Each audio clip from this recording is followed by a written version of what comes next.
ကျန်တဲ့ဝင်ကြီးတွေကတော့တယောက်ပြီးတယောက်တနက်ထိမှန်ပြီးတော့အတုံးယုံလဲကြကုန်ပါတော့တယ်တောင်တန်းဒေသဝင်ကြီးမိုင်းမို့စော်ဝါကြီးဆက်ဆံတော်နဲ့ဗန်နာရေးနဲ့အခွန်တော်ဌာနဝင်ကြီးတခင်များတို့နှစ်ဦးကတနက်တန်ရနှစ်ချက်စီနဲ့ကြာဆုံးခဲ့ပါတယ်။စပွဲပေါ်မှာလက်ထောင်ရင်ပါဇက်ဟလျက်သွေးများယူစီးကြနေတဲ့မိုင်းမွန်စော်ဝါကြီးဆက်ဆံတော်နဲ့အလဲလဲအပြူပြူဖျူဖျဲကြာဆုံးနေကြတဲ့နိုင်ငံခေါင်းဆောင်ကြီးတွေရဲ့မြင်ကွင်းကတော့ရင်နှင့်ကြည်ကွဲစရာအတိပဲဖြစ်ပါတယ်။တနက်ဒဏ်ရာ6ချက်နဲ့ငြိမ်သက်နေတဲ့ပညာရေးဝန်ကြီးဦးရာဇတ်နဲ့တနက်ဒဏ်ရာ9ချက်နဲ့ကလတ်ထိုင်ပေါ်မှာခေါင်းငိုက်ဆိုင်ကျနေတဲ့တရင်နဲ့ပြန်ကြားရေးဌာနဝန်ကြီးဒီတို့ဥပချိုတို့နှစ်ဦးကဒီအချိန်မှာမသေးသေးပဲအသက်ရှူနေစေဖြစ်ပြီးတော့ဒီတို့ဥပချိုကမွန်းလွဲတနာရီ45မိနစ်မှာကွယ်လွန်ခဲ့ပါတယ်ဥပဝင်းကတော့တနက်ဒဏ်ရာ8ချက်နဲ့သူ့ရဲ့ထိုင်ကုန်မှာခေါင်းငိုက်ဆိုင်ကျထိုင်လျက်သားကြာဆုံးသွားခဲ့ပါတယ်စက်မှုလက်မှုနဲ့အလုံသမားဌာနဝန်ကြီးမန်းဘာခိုင်ကတနက်ဒဏ်ရာ15ချက်လမ်းမဆက်သွယ်ရေးနဲ့တေယူပို့ဆောင်ရေးအတွင်းဝင်ဦးအောင်မောင်က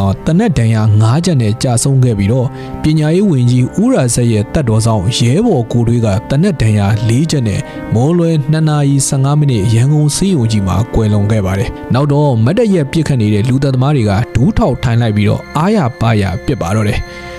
စိတ်တိုင်းကြပြစ်ခတ်ပြီးတဲ့နောက်မှာတော့လူသက်သမားတွေကအပြစ်ရက်ပြီးတော့လှေကားရှိရာဘက်ကိုပြေးထွက်သွားကြပါတယ်ဒီချိန်လှေကားထိပ်အခန်းထဲကဝင်းကြီးဦးရာဇက်ရဲ့တပ်တော်ဆောင်ကိုထွေးထွက်လာတော့လူသက်သမားတွေကကိုထွေးကိုစတင်းကန်းနဲ့တစ်ချက်မှွေလိုက်ပြီးတော့ဟေးမဆိုင်သူတွေဖဲနေအောက်ကဆင်းကြလို့လှမ်းអော်ရင်းလှေကားအတိုင်းတဟုန်တို့ပြေးဆင်းသွားကြပါတယ်အောက်ကစင်ဝင်အောက်မှာကားဆက်နှိုးပြီးအစင်သင့်စောင့်နေတဲ့သူခကားပေါ်ကိုတက်ပြီးတော့စပန်လန်းယခုဘုံကျော်လန်းထွက်ပေါက်ကြီးကထွက်တဲ့လက်ဝဲဘက်ကိုကွေ့ဒါဟိုစီလန်းအခုဗန်ဒူဒလန်းရဲ့အနောက်ဘက်အတိုင်းအတားအဆီးမရှိထွက်ပြီးမောင်းနေလွတ်မြောက်သွားကြပါတယ်ဦးစောဟာဖဆပါလာခေါင်းဆောင်ပိုင်းအားလုံးကိုလှုပ်ကြံတက်ဖြတ်နိုင်မှဖဆပါလာအစိုးရပြုတ်ကြမယ်လို့တွက်ပြီးတော့ဖဆပါလာအဖွဲ့ချုပ်ဒုဥက္ကဋ္ဌနဲ့တိုင်းပြည်ပြုလွတ်တော်ဥက္ကဋ္ဌတခင်နုကိုပါလှုပ်ကြံမှုတပြေတဦးဖြစ်တဲ့ဘာညွန်ကိုစေလွတ်ခဲ့ပြီးနဲ့အဲ့ဒီနေ့ကတခင်နုရုံးမတက်နိုင်လို့လှုပ်ကြံခံရမဲ့ဘေးကလွတ်သွားခဲ့တာဖြစ်ပါတယ်ဗိုလ်ချုပ်အောင်ဆန်းနဲ့ခေါင်းဆောင်ကြီးတွေကိုလူသက်သမားတွေကလှုပ်ကြံတက်ဖြတ်ပြီးတဲ့နောက်မှာအခန်းထဲကိုပထမဆုံးရောက်ရှိလာတဲ့ဘိုးထွန်းလာကဗိုလ်ချုပ်ကိုလဲနေရကနေထူကြည့်ခဲ့တော့ရင်ဘက်မှာဒဏ်ရာ2ချက်3ချက်ခန့်ရတယ်လို့ထင်ခဲ့ပါတယ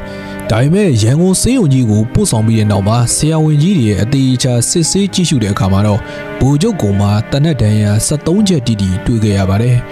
်ပျော်ဝဲဦးမြနဲ့တူပြတင်းပေါက်ကခုံချခဲ့တဲ့အတွင်းဝင်ဦးရွှေဘော်ကတော့လုံးဝထိခိုက်ခြင်းမရှိပါဘူးကျမ်းမြေပေါ်ကိုမှောက်လှဲ့ချခဲ့တဲ့ဦးအောင်စံဝေလည်းထိခိုက်ဒဏ်ရာမရခဲ့ပေနဲ့ဦးဖာချမ်းရဲ့လက်ဝဲဘက်နံပါတ်တစ်ချက်လက်ရဘက်လက်တကြွယ်မှာတစ်ချက်အပေါ်ယံရှက်ထိမှန်ခဲ့ပါတယ်တကယ်တော့ဦးဖာချမ်းကအဲ့ဒီနေ့ကအစည်းအဝေးတက်ဖို့မရည်ရွယ်ခဲ့ပါဘူးဘာဖြစ်လဲဆိုတော့သူဟာဟင်းသရခရိုင်ကိုခီးထွက်ရာကနေပင်ရောက်ခါစားဖြစ်ပြီးတော့အေးမိအနှဲငယ်မနာမကျန်းဖြစ်နေတာကြောင့်ဖြစ်ပါတယ်ဒါပေမဲ့သူကဒီနေ့အရေးကြီးသတင်းတူးတစ်ခုကိုအမြန်ဆုံးတင်ပြအစီအကံဖို့လိုအပ်တယ်လို့ယူဆပြီးအစည်းအဝေးကိုကြိုးစားလာတက်ခဲ့ခြင်းဖြစ်ပါတယ်ဥပချမ်းရရှိခဲ့တဲ့သတင်းတူးတစ်ခုကတော့လွန်ခဲ့တဲ့ဂျွန်လနောက်ဆုံးအပတ်ကဘိုးတော်ကပစ္စည်းတူလောင်ရေးတပ်ဖွဲ့ကနေဘရင်းကန်အလက်200ကျော်ပျောက်ဆုံးခဲ့တဲ့တရက်ခါဂလုံဦးစောဖြစ်တယ်ဆိုတာတင်ပြဖို့ပဲဖြစ်ပါတယ်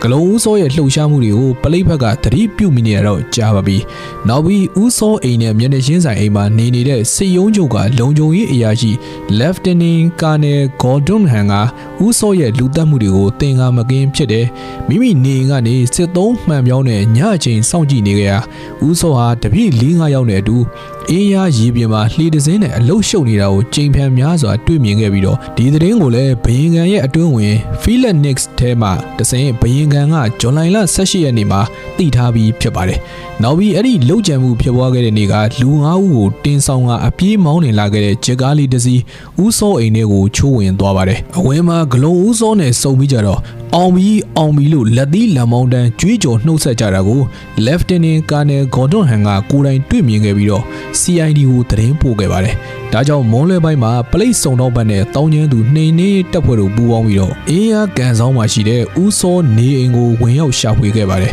။ဦးစောရဲ့တပည့်တဦးဖြစ်တဲ့မိုင်ယူရဲ့မှုံကြီးကတနက်ကိုကင်ဆွဲပြီးတော့ခုခံပစ်ခတ်သေးပေနဲ့အင်အားချင်းမမျှတာကိုရိပ်မိတဲ့ဦးစောကအချိန်မီတားဆီးခဲ့တဲ့အတွက်ဦးစောတို့လူတိုက်အားလုံးကိုဖမ်းဆီးရမိခဲ့ပါတယ်။ ဦးစောအိမ်ထဲကနေစာရွက်စာတမ်းတွေမကြာခင်ကမှပြုလုပ်ထားတဲ့ဦးစော Prime Minister ဆိုတဲ့ရာဘာတစိမ့်တုံးတွေနဲ့အတူအင်္ဂလိပ်စစ်တပ်ကပျောက်ဆုံးသွားတဲ့လက်နက်ခဲယမ်းမီးကျောက်တွေတချို့ကိုအိမ်ထဲမှာကောအိမ်အနားမှာရှိတဲ့အင်းယားကန်ကရောရှာဖွေသိမ်းဆည်းရမိခဲ့ပါတယ်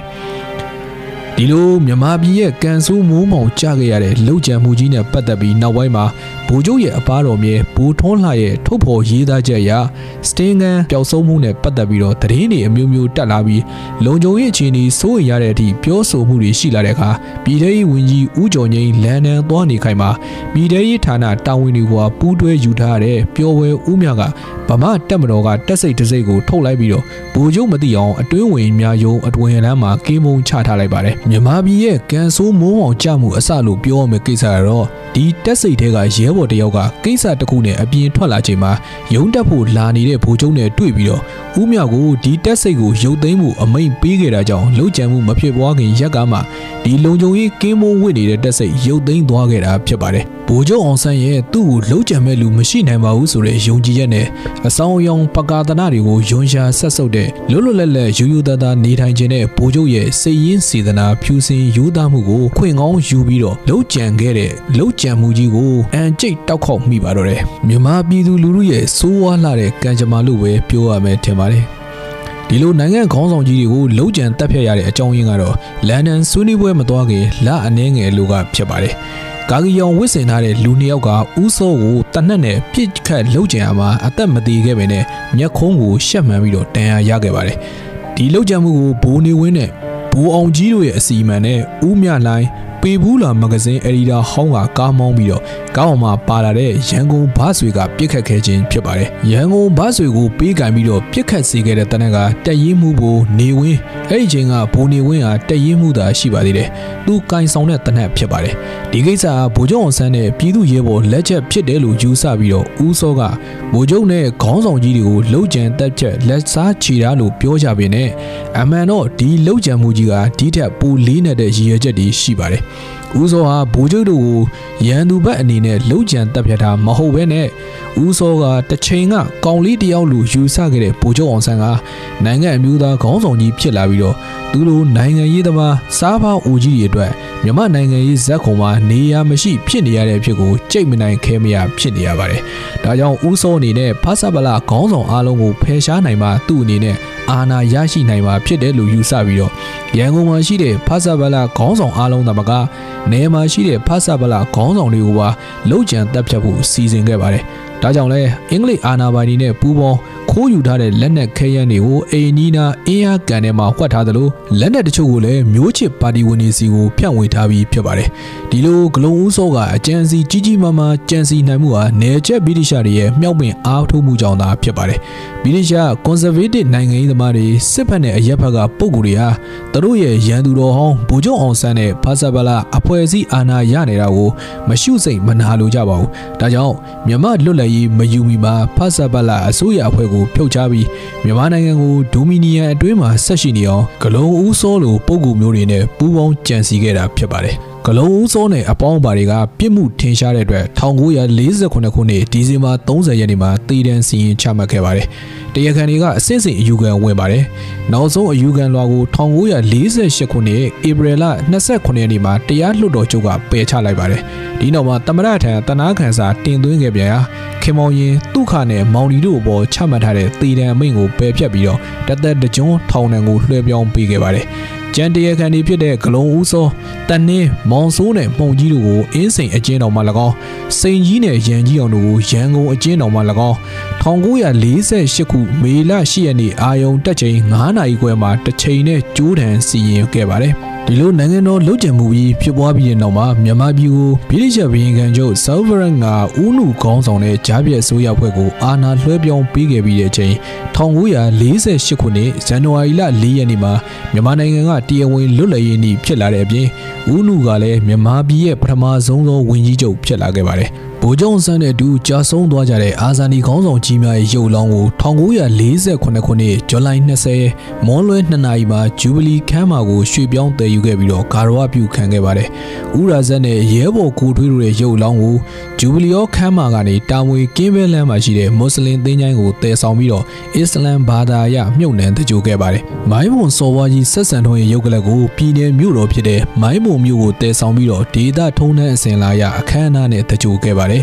။အယိုးပြတဝက်ကိုရန်ကုန်မြို့မှာရှိတဲ့အာဇာနည်ဗိမာန်မှာထားရှိဖို့ပေးပို့ခဲ့ပြီးတော့ကျန်အယိုးပြတဝက်ကိုမိုင်းဘုံမြို့တော်ရဲ့တောင်ဘက်ကုန်းအာဇာနည်ဗိမာန်ပြတ်သက်တီဆောက်ပြီးတော့ထားပါတယ်။ဗိုလ်ချုပ်အောင်ဆန်းတဲ့ကွာကြာဆုံးသွားကြတဲ့အပေါင်းပါဝင်ကြီးများကို1948ခုနှစ်ဧပြီ17ရက်နေ့နိုင်ငံတော်ဇာပနအခမ်းအနားကျင်းပပြီးတော့နှစ်စဉ်ဇူလိုင်လ19ရက်နေ့ကိုအာဇာနည်နေ့အဖြစ်သတ်မှတ်ခဲ့ပါတယ်။ထိုနေ့ကိုရောက်တိုင်းနှစ်စဉ်နှစ်တိုင်းအာဇာနည်နေ့အခမ်းအနားကိုနိုင်ငံတော်ဝန်ကျင်းပကြပါတယ်။ဝန်내ချင်းအထိမ်းအမှတ်ဖြစ်ပြည်ထောင်စုသမ္မတမြန်မာနိုင်ငံတော်အလံကိုနိုင်ငံတော်ဝန်မှာတိုင်ဝက်လွှင့်ထွန်းခြင်းကြာဆုံးချိန်10:38မိနစ်မှာမြန်မာအသံနဲ့ရုပ်မြင်သံကြားကအိုးဆွဲအချက်ပေးခြင်းဒီအချိန်မှာတွာလာနေကြတဲ့မော်တော်ယာဉ်တွေခိတ္တရပ်ပြီးဟိုးနီးခြင်းနဲ့ဝန်내ချင်းအထိမ်းအမှတ်ဖြစ်နိုင်ငံတော်ဝန်အာဇာနည်နေ့အခမ်းအနားများကိုကျင်းပကြပါတယ်။တိုင်းပြည်အတွက်အသက်ပေးလူခဲ့ကြတဲ့ဗိုလ်ချုပ်အောင်ဆန်းနဲ့အာဇာနည်အပေါင်းတို့ရဲ့မျိုးချစ်စိတ်တဲ့မြင့်မြတ်သောစိတ်ထားတိုင်းပြည်အပေါ်စေတနာမှန်တဲ့လွတ်လပ်ရေးရရင်ကြိုးပမ်းခဲ့တဲ့အာဇာနည်တို့ရဲ့ဂုဏ်ရည်ကို